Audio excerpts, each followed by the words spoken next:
Welcome to another episode of the Rock Fantasy Files. We're kind of starting our season. I don't know if it's season 2 of 2021. Took a little hiatus over the summer. We've been doing a few things. Tonight we're here to discuss one of my favorite bands and probably a lot of our panelists' favorite bands too, Blue Oyster Cult. We're going to talk about our favorite albums tonight, maybe some concert experiences, and just Blue Oyster Cult stuff in general. So joining us tonight is a renowned journalist, Mr. Martin Popoff. We also we will be having the Sea of Tranquility's own Peter Pardo joining us. He's running a little late, taping another program on his channel. The Hudson Valley Square is also Ryan Scow is here from Sea of Tranquility. What's up, From the Lair of the Alchemist channel, Mr. John Gaffney joining us from sunny Tampa, Florida area. And Mr. Sasquatch himself, Mr. Denny Barth, should be joining us in a little while too. He is also running late, one of our regulars on the channel. And we also have Tony Dio from the Carolinas down there, going to give us some Blue Oyster Cult love. And myself, Stephen Keeler. Blue Oyster Cult, one of the bands I saw in my almost the most in my formative years, mainly at the Mid-Hudson Civic Center in Poughkeepsie. Also catching them under their alias name, Soft White Underbelly, at various clubs back in those days. They would go under that name and play smaller venues. Which was kind of interesting. And of course, I did get to see them on the epic Black and Blue tour at the Lebanon Valley Speedway in New York, up near Albany. And I do have a souvenir that I reacquired recently, and I could fit in this at one time. This is from the show, and I'm not sure if this was an official shirt or a parking lot shirt. I don't even know. Back then, I don't know. It was hard to tell the difference, but this is my little artifact for the night and prop. And welcome everyone to the show. And Ryan Scow, would you like to go first? We'll just go through our 5 and discuss what our favorites are and the reasons why you like them so much. Like you being a New York native, obviously this band, they started I think in 68 or 69, and they've been touring ever since, I think, with no breaks. So I've seen them like 20 something times myself, all over New York, Middletown, like down in New York City, but a lot of places in Jersey. I actually saw them twice during the old COVID bullshit. In July of 2020, me and a few friends, we drove 4 hours up to New Hampshire. They played in the like a state fairgrounds up there, just like middle of a field. They just built a stage and they kicked ass.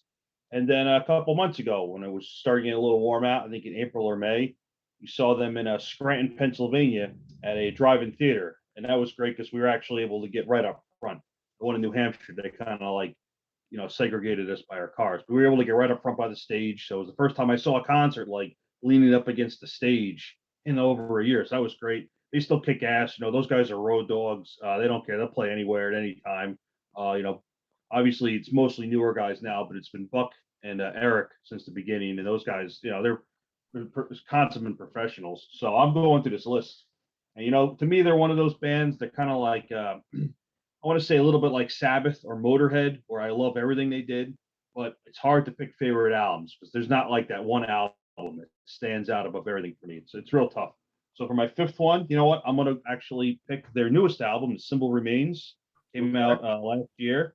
I don't know. This is very, very strong showing for a band that's been around for over 50 years now. Every song is great. It's the kind of the classic Blue Oyster Cult tradition where if you get 10, 12 songs on an album, every song sounds differently. Some are a little heavier, a little more metal, some are a little more rock.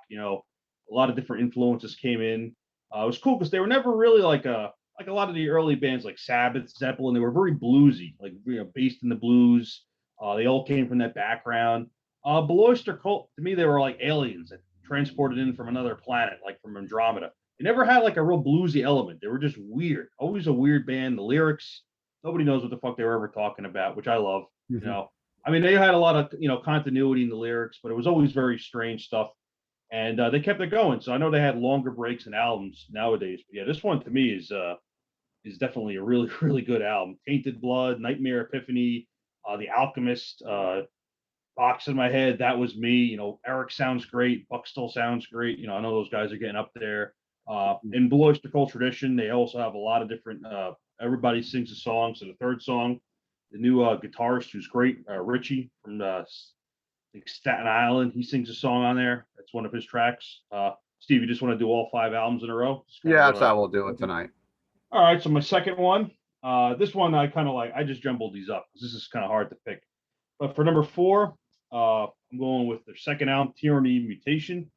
I love the artwork on their first 3, like the black and white phase of the band, Yeah. self-titled, this Secret Treaties, and this is some of the coolest art they ever had. And I should have dragged out the LPs, but that's all right. Obviously the red and the black, which they still open shows with. 7 Screaming Disbusters, go. Hot Rail, Hell, Mistress of the Salmon Salt.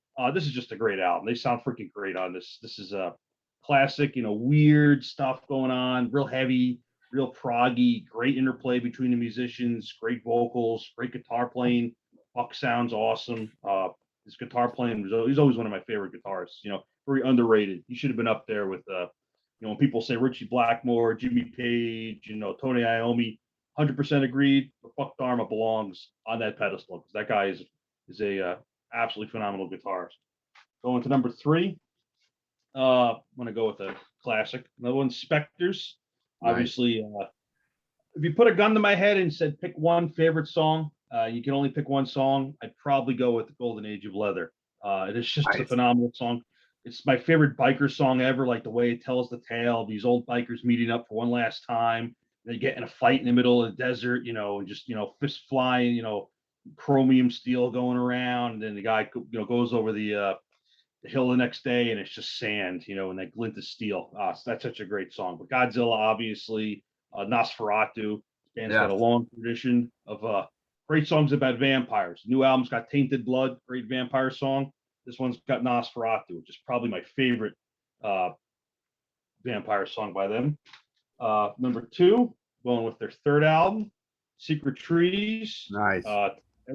Every song on this one's great. Astronomy, ME262, Dominance and Submission, Career of Evil, Subhuman. I don't know. To me, this one is, ask me in 10 minutes, this might be my favorite album. So it's so hard to pick. But my number 1, with great production by Martin Birch, great artwork, and iconic set of tunes, is their 1981 album, Fire of Unknown Origin. Had one of their biggest hits besides Don't Fear the Reaper, Burning for You. When I was 16 or 17, I saw the movie Heavy Metal, animated movie, and that had a veteran of the Psychic Wars. And I'm sure I heard, some of the stuff on the radio when I was younger, but it didn't really register with me. I didn't really remember it. But that's the first time I heard it. I'm like, who is this band? So that was kind of like my intro to the band, like formal intro, was Veteran of the Psychic Wars. So I picked this album up, and it's probably my favorite ever since. And then I realized years later, reading the lyrics, I'm like, it's kind of funny how some of the songs on this album follow that movie real closely. And it turns out it was supposed to be much more lined up with the Heavy Metal movie, and it just didn't work out. That was the only song that got used. And the songs that actually follow, I think it was Vengeance the Pack, the 6th song, follows the last segment of the movie like verbatim, like the lyrics just describe it, but it wasn't used for the soundtrack. So whatever. But Joan Crawford, another great song. After Dark, Soul Survivor, the title track. So this album is perfect. And I know after this, Martin kind of got more into just sticking with Iron Maiden, which was great because I loved his work with Iron Maiden. But I really, really like what he did on this album. It's got a nice, clean, smooth sound. It's not too heavy, but it just flows very well. It's great on high volume. It's great on headphones. It's great in the car. It just sounds awesome. So, Martin Birch obviously was very talented, and this is some of his best work. And I'd say this is their best album for me. This is my favorite Blue Oyster Cult album. And I could name 5 more because they had so many they didn't really ever mess up, in my opinion. This was one of those bands that were very consistently strong throughout their whole career. They had a lot of great live albums, which we can get into maybe later on if you want. But and that's speaking of live albums, Steve, I did say I'd mention this. I got to find this now. A couple months ago, we decided to go on a heavy metal pilgrimage because we were a little bored of sitting around the house, being stuck around with COVID. So we said, you know what? We're going to go see Joey Ramone's grave, which is not far from Newark Airport in New Jersey. And we shot over to Westchester County, and we saw the church from the cover of On Your Feet or On Your Knees, which is in a very, very rich residential neighborhood way out there, you know, one of those very ritzy areas. But the church is still there. It's in a little alcove in the middle of the woods, totally protected. Looks the exact same as it does on the album. It was pouring rain all day. We get to the church, the rain cleared up, and it's like this nice fog bank rolled in, like we're in the middle of the English countryside. We took all these photos. There was a cool cemetery across the road. We checked that out. Just had a great moment. As soon as we left, started raining again. So that was a cool little moment to see that. And I don't know if the church is still in service, but it was in immaculate condition. So someone takes care of it. So yeah, that was pretty cool. So that's what I got. Cool. So Ryan, if we were to ask, what is your favorite, since you're such a big Cult fan, what's your favorite live album? I'd probably go with ETI, Extraterrestrial Live. I mean, Okay. On Your Feet and On Your Knees is great, but they're just the track list on ETI, because it's got some of the later 70s stuff. It's got Yeah. some stuff from Unknown Origin. Okay. And so like some of the like the Veteran of the Psychic Wars on ETI is my favorite version of the song. That's a really good, but they, you know, Some Enchanted Evening, like they're one of those bands that had a lot of really good live albums, and they're all worth owning, especially I if you're really agree. into I the band. agree. I agree 100%. All right. Thanks, Ryan. I think I'm going to move over to someone that hasn't been on the channel in quite a while, is John Gaffney from the Lair of the Alchemist. Welcome back, John. It's good to see you. Thank you. It's fun to be here. I took a slightly different approach to this top five. Instead of my top five of all time, I took my top five of the last like 6 to 9 months, the top five Blue Oyster Cult albums that I've just been kind of listening to and getting into. I mean, my top five would certainly have Secret Treaties and Fire of Unknown Origin in it, but I thought it would be fun if I took kind of what I've been digging on recently. So first here, I know this always lands up at the bottom of everybody's lists, is Club Ninja. And I admit that the production on it dates it a little bit, but I think that there's a lot of cool stuff on here, like White Flags, Dancing in the Ruins, Perfect Water, When the War Comes. I really like Shadow Warrior and Madness to the Method. Unfortunately, there are two big clunkers on here for me, Make Rock Not War and Beat 'em Up, which for me, Blue Oyster Cult, a band whose lyrics I consider to be of a really high caliber, these two songs, Make Rock Not War and Beat 'em Up, are just way below the standards that I set for, that I expect from Blue Oyster Cult. But I think it's an album that gets overlooked. I think there are some cool stuff on here. All right, next for me, I've been getting into lately is, I don't have this one on vinyl, is Mirrors. Okay. I am a fan of melodic hard rock, and I have made the argument, one of the first videos on my channel was bands that are often considered metal that in my opinion are not. And Blue Oyster Cult was one of them for me, because I consider Blue Oyster Cult to be a rock band, a hard rock band. So on this one, like, I love the title track on this. It's super melodic. Doctor Music is great. The Great Sun Jester, In Thee, The Vigil. I love The Vigil. I Am the Storm is great. Just like on Club Ninja, there's two clunkers on here, and luckily they're at the end of the album for me. You're Not the One I Was Looking For, which is basically a Cars ripoff. I guess the story goes that it wasn't even intended to be on the album. It was almost like a goof song, and it somehow landed up on the album. And I don't like Lonely Teardrops, but otherwise I think it's a very well produced album, and I think it's a lot of fun. All right, next for me is the latest one. I really think that the addition of Richie, I hope I'm saying his last name right, Castellano, his addition to the band is really, really strong. What was missing for me with the last few Blue Oyster Cult albums before this is that other voice and the other songwriter. Early Blue Oyster Cult, you had Albert Bouchard was a guy that contributed a lot to the songwriting. And I think when Albert left, that was sort of a missing piece that they really haven't gotten back, in my opinion, until this album. So I think he's a real strong addition, not only vocally, but songwriting wise. There's a lot of great classic sort of sounding Blue Oyster Cult stuff on here. Tainted Blood, I just love that song. I mean, it's got the vampire thing. There's the Alchemist, of course, I've got to like that song. That Was Me is great. What's the other one? The Machine. Stand and Fight. I mean, it's just a lot of cool stuff on here. I thought the production was really good. I really dug it. All right. And then usually from the black and white era, Secret Treaties is usually the pick. But I've been really getting into the first album lately. There's Transmaniacon MC is great. Then came The Last Days of May, Stairway to the Stars. I love Screams and the way it goes into She's as Beautiful as a Foot. Just a cool album. I dig it. And my last pick, this is always battles it out for the number one spot for me.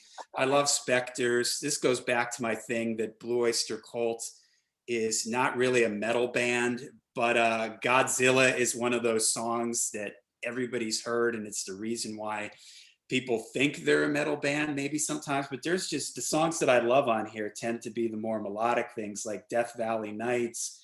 Yeah. I love Nosferatu is great. I Love the Night is great. Going Through the Motions. I just love the whole album. I think it's fantastic. The Golden Age of Leather is great. It's very well produced. I love the vocals. Something, that doesn't get mentioned a lot with Blue Oyster Cult is their background vocals. You see clips of them live, and they pull off these background vocals live. All the guys sang, they're hitting the 3-part harmonies. It's something that I've always loved about BOC, the different voices in the band and everything. So those are my 5 BOC that I am digging on in the recently.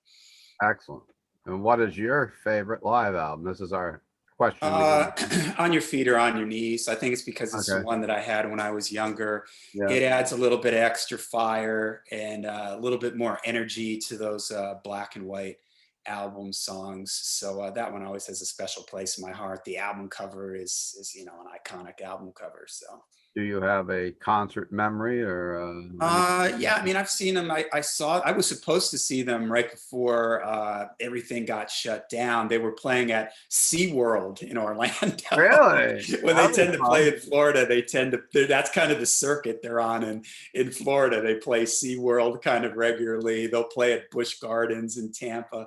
Nice. So I missed them there, but I had seen them before that at like an outdoor venue, and it was awesome. I mean, every time I've seen them, I've always dug it. So ride some coasters, watch the dolphin show, and watch Blue Oyster Cult. It sounds like a party.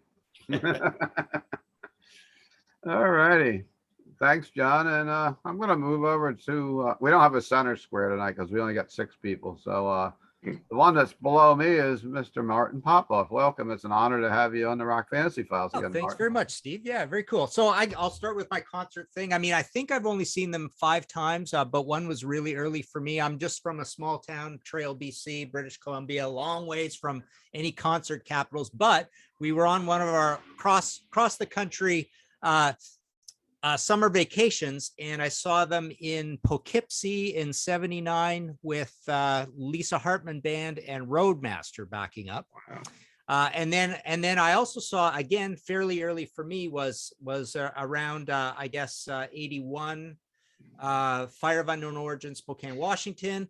And then I saw them right on the expo grounds in Vancouver around 86, 87, 88. And then in the 2000s, saw them in a biker bar in Buffalo.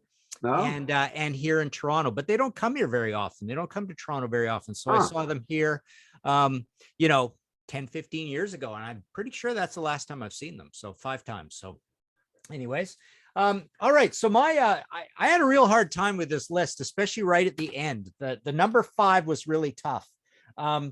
Because I got nothing from the black and white period in this. And I've been arguing all day with my email industry group of buddies. And they're like all up in arms. Guy said, I'm going on Steve's show and doing this tonight. And I got all this flack about Secret Treaties, and Secret Treaties was almost on the bottom of my list. But for the same reasons I don't like the First Sabbath, Paranoid or Volume 4 all that much anymore. They just depress me. This black and white period music just sounds so old. And with Blue Oyster Cult, it literally sounds like 1969, 1970 music, all of it, even Secret Treaties. So anyways, that being said, my number 5 is this one, little framed up thing.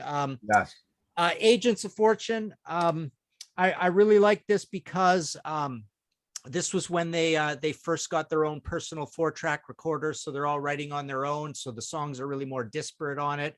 And I love to death Tattoo Vampires, always been one of my favorites. This Ain't the Summer of Love, a favorite. Reaper, of course, is great. It's got some other kind of dark, murky tunes on there. Sinful Love, right? Yeah. Yeah, Sinful Love. Sinful Love. I don't have my track listing here, but the production is not very good. It's pretty murky, and that really knocks it down a notch for me. I don't think it's that great a produced album, but it's just got a lot of good variety to it. Some poppy stuff as well, but it just has a really kind of dark New York vibe. So that's my number 5. Number 4 gets a little easier now. I'm surprised. This I often have at the top of my list, but it's number 4 right now. And love it to death, and for the same reasons John mentioned. I love The Night. Celestial the Queen is really good as a kind of pomp rock song. I love Fireworks and Death Valley Nights. My favorite stuff on this is all the mellowest songs, basically. And Ryan, like you say, Golden Age of Leather, absolute classic for sure. Nosferatu, of course, is a classic as well. That's kind of a proggy one, right? Godzilla, I suppose. I'm a little sick of Godzilla now. Wasn't a big fan of Searching for Celine, but again, not a well-produced album, not great sounding, not a lot of good bottom end on it. It's a little distorted, a little muddy, and not enough bottom end. So that's my number 4. My number 3 is this one, Fire of Unknown Origin. And the funny thing about this one is I think efficiently wise, I like more songs on it than maybe even my number 1 and my number 2, but it reminds me a little bit of that Black Sabbath moving from the fearless, creative, anything goes Aussie years into the efficient, self-aware, slightly commercial, slightly, do what we want for our fans, heaven and hell mob rules thing. So it feels a little bit like that for me. So the art goes down like 7% from how great they were before in terms of just delivering art, right? But I love the songs on it. Strangely enough, the 2 that I don't like the most are heavy metal, Black and Silver. I love After Dark. That's one no one talks about very much. I love Joan Crawford, Veteran.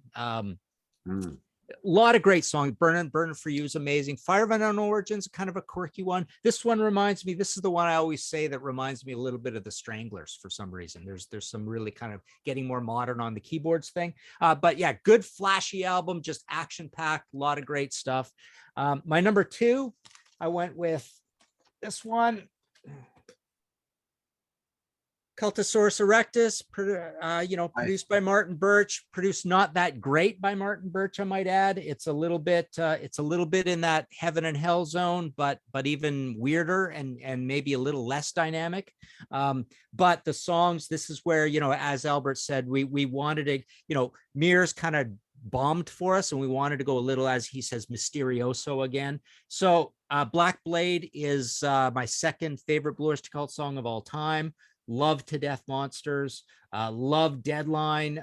Unknown Tongue is amazing. David Roeder, rest in peace. He explained that whole story to me, why he wrote those lyrics to that. Lips in the Hill, super heavy one. Hungry Boys is cool on this. I don't like Marshall Plan at all, and I hate Divine Wind. So it's got 2 I definitely don't like on it, but great album. And then my number 1, I get a lot of heck for this. But we did a Contrarians episode on this. It was one of our first Contrarians episode because it's a very contrarian choice that I get hell for all the time, picking Mirrors. But honestly, the production on this is so good. It's literally Tom Werman, excelling himself because he does a lousy job on the Ted Nugent and Cheap Trick albums. He does a whole different job when it gets to Motley Crue and various other things. But this is just a super high fidelity album. I think it's their best sounding album all the way up to Heaven Forbid. Love it to death. It's got my favorite Blue Oyster Cult song of all time, which is The Vigil. I love Great Sun Jester. Doctor Music's a good, fun, pretty heavy one. Indie's a great ballad. I love Mirrors, another pomp rock song by them. And as John said, my two favorite are my least favorite are his two least favorite, same ones. You're Not the One I Was Looking For and Lonely Teardrops. I love I Am the Storm. But just it's a joy, the high fidelityness of this, and it's just so easy drinking, light beer version of Blue Oyster Cult with absolute, great sounds. So there's my 5. Thank you. Thank you. Any other stories you want to, and you also did a book on Blue Oyster Cult. You want to tell us a little bit about that, Martin? Yeah, so I did one that's been updated a few times. It's now called Agents of Fortune, the Blue Oyster Cult story. So that's just my standard, chapter by chapter, big book on the band, lots and lots of interview footage with them. And then I also did one of those visual biographies, Blue Oyster Cult, the visual biography. So there's 5 of those that I have now. I'm still waiting for the container with the Nazareth and the Yes ones, but I've also finished a Hawkwind one as well. But so that's a big coffee table book. It's $75 US for US, but I've got about 8 of those left. I think I might be out of Agents of Fortune. And I also did Flaming Telepaths, which is an expanded, weird, occult timeline explanation of the Imaginos story going way beyond what it was. And I called that Flaming Telepaths, Imaginos Expanded and Specified. And those are all gone now. So it's those, I did those 3. Excellent. Excellent. Thank you for joining us tonight. And Thank you. and what was your favorite? I didn't ask you. What's your favorite live album?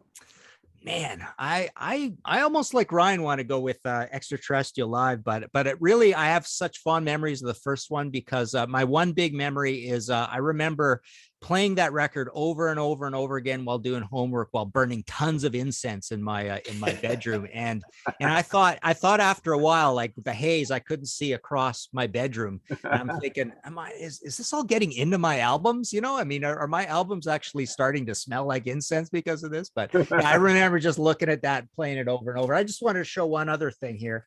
Okay. This is the old printout that you would get when you ordered away for 50 cents on the back of Specters, it was, right? Oh. So they allowed you to send in 50 cents and they sent you computer printouts of all their lyrics. Wow. Up to that time, with the whole, what do they call this paper again?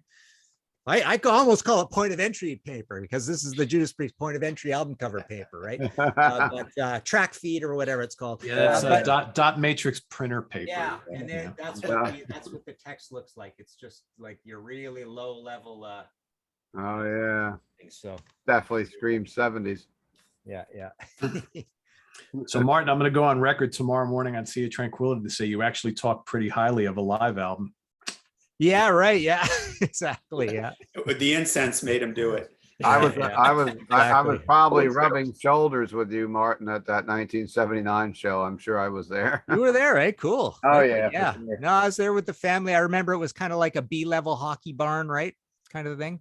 Like it was a hockey rink. Yeah, the Mid Hudson Civic Center. There's a hockey rink to the left of it, and I think the hockey rink is still there. And the right side is and Martin, if you went there, it's untouched. It's a time capsule. Pete was just there at a comic book show last weekend. I was there for the NYDM festival thing a couple summers ago, and it was like a flashback walking in there. It's like, holy shit, this is exactly the same as it was in 1978. Yeah. It has not changed. No. Funny. And yeah, the incense will make your album smell because in my store I sell a ton of incense, and not anybody that buys like a concert shirt from my shop is like, especially the old shop, the other new one's a little bigger. They like, oh, we like how the shirts smell when we get them home because of all the incense we have. Wow, that was a Rock Fantasy exclusive. You knew when you were coming home, you'd be in the car, you smelled that incense just coming through the bag, through the shirt on the way home every time. Yeah, for sure. I guess we'll go over to Mr. Tony Dio and see what he has to say, and then we'll go over to Pete Pardo, and hopefully Denny Barth will show up. He was running late tonight too, and I'll give my 2 cents at the very end. Cool.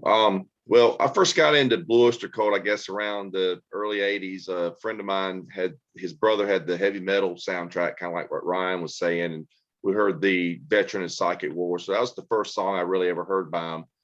And then in like summer of '83, we get cable TV, and my world to music opened up a whole lot because of getting MTV and having USA, the night flight shows and stuff like that.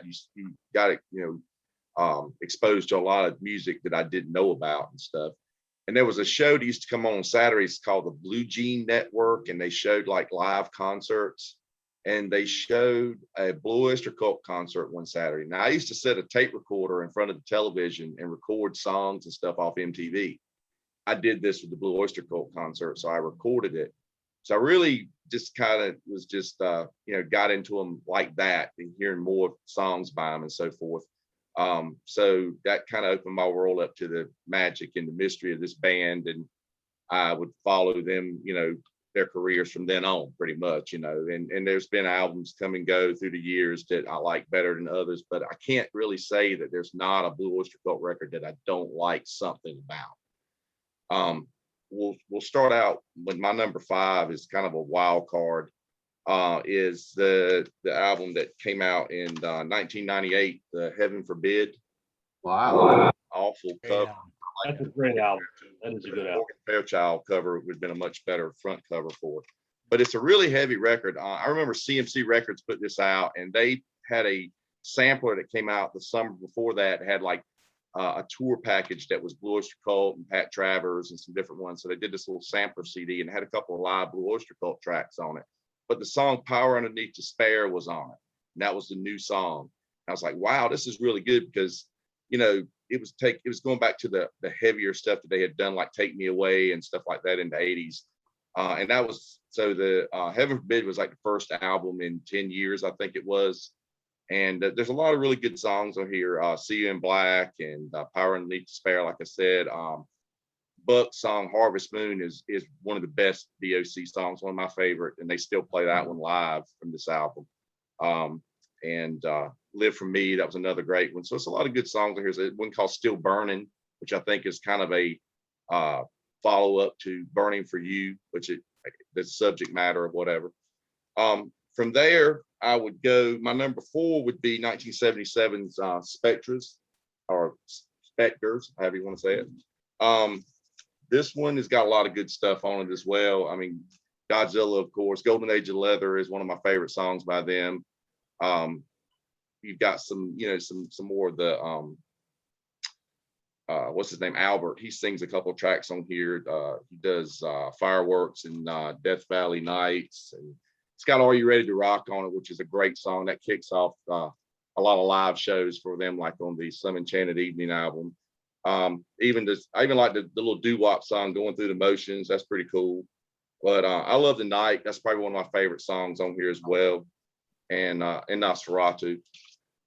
From there, I would go to Secret Treaties, which has got just tons of Blue Oyster Cult staple live songs on it. You go see them live, and they probably play half of this album at least. Career of Evil, Subhuman, Dominance and Submission. That's another one of my favorites. The Harvester of Eyes, Flaming Telepaths, and of course Astronomy. And you've got the ME 262 playing on the cover. I always thought this was a really neat album cover.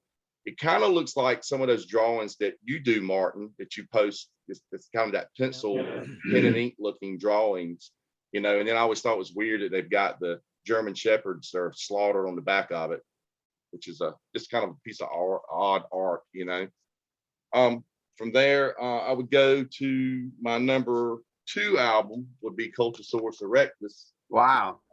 I really like this one. It's the Martin Birch produced album. A lot of great songs on here. Black Blade, of course, is a good smoking song.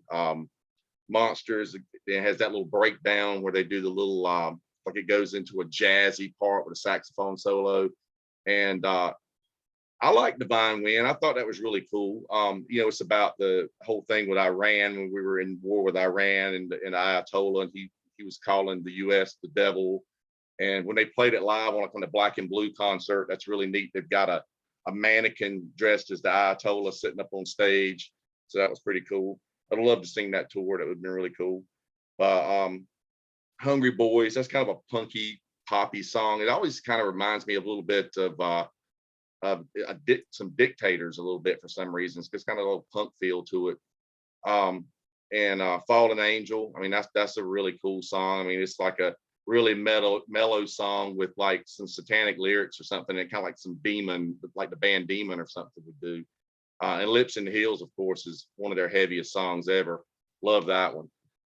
From there, like my number one record is going to definitely be Fire of Unknown Origin, which I got here, and I'm wearing the T-shirt as well, but you can't see. There you go. But yeah, love Fire of Unknown Origin. I like every song on that album. And like Ryan was saying, you know, several of the songs were supposed to be on the heavy metal soundtrack. And then of course they ended up using Veteran of Psychic Wars. And I can say that is one of Eric Bloom's best vocals ever is on that song. But some of the stuff that's on there just, you know, not as well known, like After Dark. I love that. It's just got a creepiness about it. And I actually have a couple things. This is there's a Burning for You 12-inch single here, and then here is a promotional 4-track sampler for the album. It's got the little symbol up in the corner on it. That's pretty cool.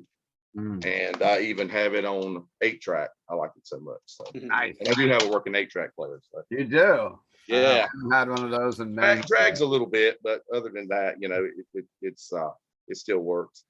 But yeah, like I said, it's just a great record. You know, the song Burning for You, they almost omitted it off the album. They were supposed to be on Buck's solo record, I guess, flat out. And I guess management said, this is a hit. We need to put this on the album because we need to save your record deal or whatever. I don't think the last couple records have sold that well for them, from what I understand. I picked these up probably about 20 years ago. I found them in a store. Buck Dharma had these archive discs. There's 3 of them. And it's all these demos and stuff that he put out. I guess you get it through his fan club. But it's got like the original demo of Burning for You on here. And it's some, and of course, several other songs that, you know, early work versions of them. So that's really cool to hear this stuff. If you can find them, they're worth checking out. Someone just tried to buy mine from me not too long ago. They said they couldn't find them on Discogs or anything. But like I said, you know, I've been a big fan for years, and I thought The Symbol Remains was a great comeback album as well last year. I did get to see them several times through the years. The first time I saw them was on the Imaginos tour. That was in 1988. And then I saw them several times, you know, through the years. I know I saw them at least twice when they were promoting Heaven Forbid, because they play Raleigh a lot. Okay. And saw them a couple of years ago they were promoting, I guess, the 50th anniversary of the first album. They played pretty much all of the first album at that show. It was that was a weird show. That was in a theater. You think about the concerts back in the day, everybody standing up and hanging out, and you know, just pretty much standing. This show, everybody was sitting down the whole time for the show. And my friend that was with me was just like completely bored because she didn't really know anything other than the hits, and they're playing all the stuff from the first album. And I'm digging it, you know, but I don't think she really got it, you know. Yeah. But, you were talking about live albums. Some Enchanted Evening was the first record I ever got by him, so that's my favorite live album for sure. There it Yeah. is. Mm-hmm. It's just it kicks in when he opens up with Atlanta, Georgia, Are You Ready to Rock? And they kick in with Are You Ready to Rock? I mean, that's just a great live album. And I was glad to get the extended version, or the expanded version that came out a few years ago as well. They put some extra songs and made it into like a double album. And it had a DVD of that show. Oh, and by the way, the show that I said that I recorded the audio to off the Blue Jean Network cable TV, I did track down a bootleg video of that actual show years back when I was trading bootlegs a lot. So that was good to get that show and finally get to see it again. That was pretty cool. Yeah, that's right. Cool. Well, thank you, Tony. I guess we're going to move over to Mr. Pardo. All right. Welcome, Pete. I don't have, is this like your 4th show of the day from? Yeah, it is actually. Is it? It is. Yeah. Well, Yeah, I had thanks for two joining us. right before this one early this morning. So yeah, it's been a busy day. Yeah, I mean, God, I've been listening to these guys for a long time, and the first album I ever bought from them was Cultosaurus Erectus in 1980. I, knew of them beforehand, but that's the first actual album I bought. The first time I saw them live, I think was Revolution by Night '83. That tour, I saw them with Uriah Heep at the Civic Center in Poughkeepsie on that tour, which was great because they had Godzilla out and everything like that. It was pretty neat, and I've seen them quite a bit in recent years because they come to the New York area like yearly now, and they play at some of the smaller venues, the smaller theaters nearby. I've seen them in New York City and Times Square also on their 40th anniversary show, but they still put on a great show. Still love them. I'm going to kind of echo what I think both Martin and John mentioned, that I guess as I'm getting older, man, I really appreciate their mellower stuff. I mean, this band, they were not a metal band, but they just did a lot of variety. And while they have lots of heavy songs, lots of hard rock songs, I really like a lot of the poppier stuff, the kind of like weird poppy psychedelic things. I mean, they just great melodies, great songwriters. I love the fact they all sing and contribute. You get those little flavors on every album. Just such a great band. So I'll go through my top 5 here. Before I start though, I'm going to talk about one album that doesn't really make my top 5 just because it's so new, but I have been listening to The Symbol Remains more than any other Blue Oyster Cult since the day this came out. And this is absolutely terrific, and I hope we get more. And I'll echo what John said about Richie joining this band. He has given them this spark that they really needed. I love his songs, love his voice. He's a great guitar player. There's just so many hopefully soon to be classics on this album. And this was my album of the year last year, and I'm still listening to it. So, but again, I don't have the history with it yet. So I felt kind of bad about putting it in my top 5, but my number 5 is going to be Tyranny and Mutation. One of the early albums. I mean, there's some classics on here: Red and the Black, Hot Rails to Hell, Seven Screaming Disc Busters, Mistress of the Salmon Salt. I mean, just some great stuff on here. This is good, early, kind of heavy, kind of psychedelic BOC, and I love that album cover. Just absolutely classic. This next one probably could even be higher, but if we were having this conversation like maybe 5 years ago, wouldn't even be in my top 5. I think the album for me that is really growing on me like fungus every single year is Specters. And again, almost everybody's talked about it. A wonderful album. I think top to bottom, I really like it. And again, it's not their heaviest album, but I think I like it for that reason. It's kind of mellow in spots. It's really poppy. There are a couple of heavy tracks. Obviously, Godzilla gets all the credit here, but man, Golden Age of Leather, Death Valley Nights, Searching for Celine is so amazing. You got Are You Ready to Rock, Celestial Queen, a lot of fun, Going Through the Motions. I love Nosferatu. I mean, just great stuff. And I love the album cover. I mean, it's just so cool and kind of spooky and everything. Just amazing. Number 3, I'm going to go with the first one I ever bought, Cultosaurus Erectus. Still love it. As per what Martin said, Martin Birch's production is a little flat on this. It's missing some kind of heft and some bottom end, and it's very clean sounding, but the songs are still great, so I don't really care. Black Blade, Monsters, Divine Wind, Marshall Plan, Lips in the Hills is great. Just great album. And I think the reason I bought this originally is because as a kid and as a teenager, and even as a 55, soon to be 56-year-old adult, I love dinosaurs and cool monsters. So I saw that sitting in the racks. I'm like, oh, I know that name, Blue Oyster Cult. Yeah, I'm buying that. So that was kind of a no-brainer. Number 2 is, Fire of Unknown Origin. Great songs. For me, probably their most stadium-ready, accessible album. Just so many classics on here. Title track, Veterans of Psychic Wars, Joan, Crawford. We all know the songs on here. It's just amazing. I love Martin Birch's production on this, which I think sounds really different than this. Kind of like the Black Sabbath thing, right? Heaven and Hell sounds so different from Mob Rules. Exact same thing on here. Kind of weird, right? The parallels between these bands. And my number 1 has been my number 1 favorite Blue Oyster Cult for a million years. And it's just top to bottom, absolute classics. Like Tony said, they still play most of these songs live. Secret Treaties, pretty much a perfect album for me. I've done these perfect album series on Sea of Tranquility. I think KG Cretins is probably my least favorite song on the album, but it's still kind of fun. But man, the rest of it, just it just kills me every time I listen to it. Career of Evil, Subhuman, Dominance, ME262, Harvester Revised, Flaming Telepaths, Astronomy. I don't know many albums that have that, are that jam packed with such absolute classics from any band. So yeah, that is my my number one. Excellent, excellent. And again, to echo, I think it was Tony, who looks like we lost him. I think he said that you know, he has plenty to love on every single BOC album, and I will say the same thing. I don't think there's a BOC album that I don't like, and I have plenty of favorites on all of them. It's a great catalog, very underrated. Definitely, for sure. I guess it's my turn to list my five. My fifth is coming in with Cultosaurus Erectus. Everyone's talked about the songs already. Black Blade, Monsters. I remember buying this.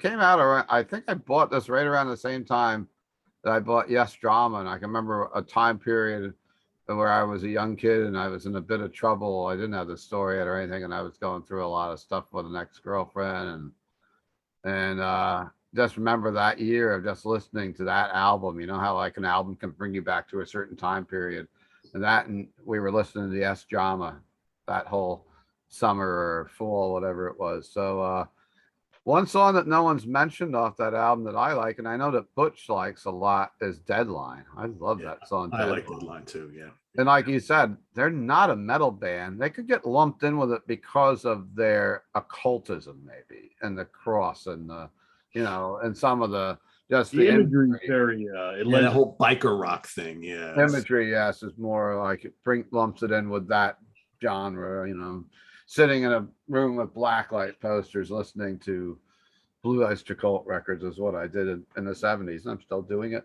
here in 2021. So my number four, everyone's mentioned this record, A Fire of Unknown Origin. The title track, of course, the radio hits, Burning for You, Joan Crawford, the veteran of the Psychic Wars, of course, from the heavy metal, the movie soundtrack. I do like the heavy metal Black and Silver.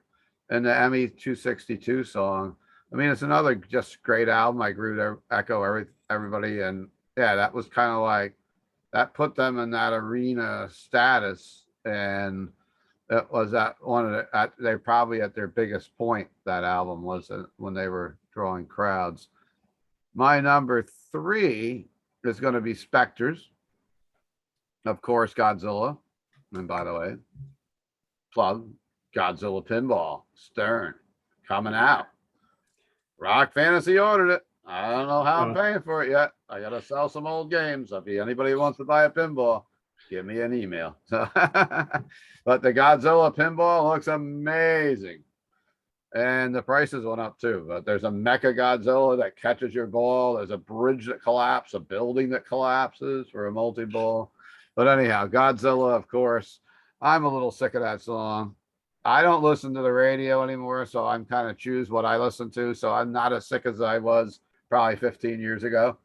And such a cool song. I remember, you know, going to the Civic Center. I was both of those shows that Pete and Martin were at, and how they had the Godzilla costume and everything else, and it was so cool. The Golden Age of Leather, great song.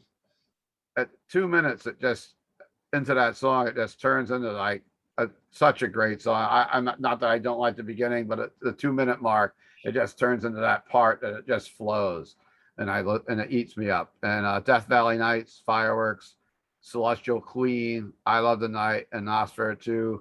There was so many. When I was a kid, I wore that thing out driving around in my 340 Duster on my 8-track, or listening to my vinyl in a room that looked just like this. And what else can you say? Number two, Secret Treaties, Career of Evil, Subhuman, Dominant Submission, Harvester of Eyes, and Astronomy. That's going to be my number two record. I would say there was a time period where I probably listened to On Your Feet and On Your Knees, which I'm going to say for my number one live album, was I listened to that album constantly, sort of like Martin said he did back in that day. That was right in there with anything else they put out.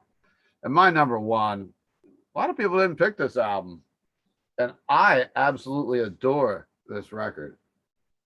Anytime, it's my comfort food, this album is. I can put this on after a night of death metal, after a night of anything else, and it just hits at home for me. And I like every song on this album. Of course, Don't Fear the Reaper. I can't get sick of that song. I don't mind how many times Me either. I've heard it. Yeah, I do me not. either. I don't get sick of that Okay. song. You know, of course, like I said, I don't listen to radio, so it's on the radio all the time. But even if it does come on, I'm like, it's a cool tune, you know. Summer of Love, Revenge of Vera Gemini, Tattoo Vampire, Debbie Denise, Sinful Love. I just love this whole album. And that's my number one. And I guess Denny's not going to make it tonight. It's unfortunate. He was looking forward to this. So, but I'd like to thank everyone for joining me and getting the Rock Fantasy Files second season of 2021 back online. I thought it was a pretty fun episode, and we will try to put some more episodes together as we go into the fall and into the winter, and try to bring up some more interesting subjects and whatnot. And it's always a pleasure to be with Pete Pardo on the Hudson Valley Squares on Monday nights. And Tony Dio's coming back. He didn't want to hear my picks, so he just No, I guess not. he's like, I'm going to the bathroom. I'm going to have a beer. So if you like what you saw today and you like the channel, please take a moment, hit and subscribe. Mention your favorite Blue Oyster Cult albums or moments in the comments, and look forward to seeing you guys again soon on the Rock Fantasy Files channel. And of course, what's going on in everybody else's world? John, what's going on your channel right now?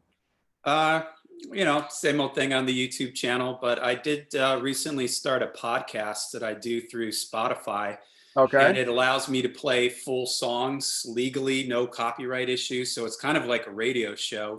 Cool. And I've got some cool special guests coming up. Martin Popoff is going to be on my show. We're going to be cool. doing a new wave of British heavy metal themed show, picking some essential bands, some songs from those bands. I've also got Chris Dale, who played bass with Bruce Dickinson. When Bruce Dickinson was solo, he played on his Skunkworks album. He's going to be coming on the show and picking his 5 favorite Bruce Dickinson songs. So the podcast is something I'm excited about. It's Lair the Alchemist. If you look for it on Spotify, it'll come up. That sounds very interesting. Tony, what's going on down there in North Carolina? Sorry, I lost you. We got a storm going on outside. That's okay. Knocked I'm glad you came my back. internet out. Yeah, All right, knocked cool. my internet out. Oh, not much. Just sitting back, waiting for some more concerts to come up. Hopefully, won't get shut down again. I'm actually going to see Dead Daisies next week in Virginia. Okay, cool. So looking forward to that. And you just caught the Priest tour with Sabaton. Just came through, right? Yeah, that was great, man. It's great show. I mean, Sabaton put on a great show, and Priest. I mean, what can you say? Rob Halford's 70 years old and he's still delivering the goods. Yeah, sounds great. Yeah. Martin, what's going on up there in Canada? Well, let's see. So a couple days ago, I had my episode 116 of History in 5 Songs come out. That was on recording badly on purpose was the theme. I think 117 is going to be post-punk. I'm going to do that this weekend. Tomorrow I'm going on Pete's show. We're doing Hired Guns. Let's see. We had a Contrarians, our YouTube show. We had the Gillen episode come out, Double Trouble, and we had a Patreon cast for live albums. And we're going to be having Contrarians episode come on about my favorite Motorhead album. And I picked for that Another Perfect Day. And other than that, books at martinpopoff.com. But the main thing right now is, for some weird reason, I got reprints in of Unchained, a Van Halen user manual, and Into the Coven, or Black Funeral, Into the Coven with Merciful Fate. Nice. And they're almost all gone now of these reprints. So I'm gonna have to possibly do another reprint. I never know how many books to order. You know, sometimes they just sit around in boxes forever. Sometimes like I get 100. Okay, need another 100, need another 100. And it's not a good way to do it for the cost. But anyways, there you go. I enjoyed your review of the new Iron Maiden album on Banger. I watched that a few days ago. Yeah, the other one that just went up was one of our Overkill Rewind episodes where we take in a bunch of votes and we did the top metal albums, 5 metal albums of 1989. So that went up last week. Excellent. Mr. Pardo did 4 shows today. What can we expect from the Sea of Tranquility Madness? Well, we Be a just madness. shot we just shot a cool show with Chris Allo and Louis Nasser. At the show is called Album Homework Assignment, which is proving to be really popular. So basically, we pick two personalities from the channel, we put them together. They each give each other an album assignment of something they never listened to before, and they get a week to live with the album. And then they come onto the show and they each talk about what they liked about the album that they were assigned or don't like. So that just got recorded. That'll be airing on Sunday. Martin and I will be, like he mentioned, we'll be talking about some of our favorite hired guns tomorrow. So these are the musicians that seem to appear everywhere with every band, but never stick anywhere for too long. So I think tomorrow Martin's going to focus on those drummers that do that, and I'm going to do guitar players. And then Hudson Valley Squares on Monday, we're going to be talking about some of our favorite rock and roll movies, biopics, documentaries, that sort of thing. Nice. In the prog seat next week on Tuesday, we're going to be talking about our favorite prog albums from 1974, and then all sorts of other stuff. So yeah, never a dull moment on Sea of Tranquility, because we seem to be on YouTube all the damn time. So I guess we got to live up to that catchphrase, right? So Ryan Scow, what shows are you going to? The shows again, guys. The shows again. Oh yeah, I'm actually tomorrow. I'm going to my first concert in New York City, like a club show since COVID. I'm going to see the Arlington, Virginia death metal legends Deceased with King Pound, who was on your channel recently. So I've seen Deceased about, much like Blue Oyster Cult, they play all the time. I've seen them about 400,000 times.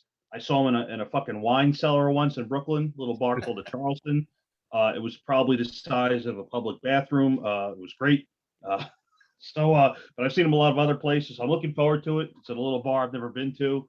So they always kick ass. It's a great show. It's like death metal, but like all thrash, like classic heavy metal. Definitely like heavily influenced by a lot of 80s stuff. So they're a great band, and I'm just excited to go to like a small, like intimate, like Nice. Pound a couple beers, like get up against the stage and rage kind of concert. I don't like sitting down in the nosebleeds. I like people pouring beer on me and like just flying. It's definitely Ryan's DNA to be up in the front of that show. Exactly. I've been to so many, and I get to see my first national act. I think it's my first. No, it wasn't. I saw Cheap Trick a couple weeks ago. I'm sorry. Cheap Trick. I'm going to Skinnerd Nation. What's left of Leonard Skinnerd at the Bethel Woods Sunday, and I don't even know who's opening up still. So there's been rumored 38 Special, Tesla. Now I hear it's an unknown act. So who knows? Are they literally called Skinnerd Nation? No, it's Leonard Skinnerd still, but it's like it's Slayer Nation, Skinnerd Nation, Kiss But on. is Gary fine and playing? I don't think Gary's back yet. No. Damon Johnson's been filling in for him. Yeah. Ricky, Who, Tony? Damon Johnson's been filling in. There we go. Talk about You may hired show up guns. on your show tomorrow, Pete. Yeah. Yeah, right. Yeah. I wasn't really planning on attending, and a friend of mine, a friend of the store, texted me last week, "Hey, do you want to go?" I'm like, "Yeah, maybe." And then she dropped me off a ticket, and it's a box seat, so it's a good seat. I'm like, I'll go and support them. Even though I did go to their farewell show there, and they said they're never coming back, and we said goodbye. It was teary. I love Skinnerd. I went and did the meet and greet at PNC.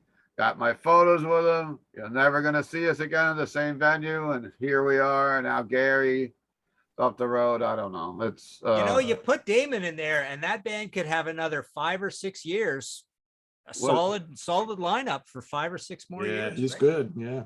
I say get the other guy from Blackfoot, Greg T. Walker. You might as well get him, and you got somebody original in the band. Or I don't think they're ever going to make up with Artemis, but probably not. Anyhow, Steve, you gonna go see ZZ Top next week? What is that? A week from Sunday. That's I'm gonna go to that. possibility. Ryan, I bought a ticket. If you want to just, we'll go up together. All right, fuck it, let's do it. I was probably going to a race that day. I was also offered tickets to go see Korn. They're up in the area too, so we'll see what happens. Cool. All right, guys. So thank everyone for joining us, and we'll come up with something exciting for next week, hopefully. All right. Thanks.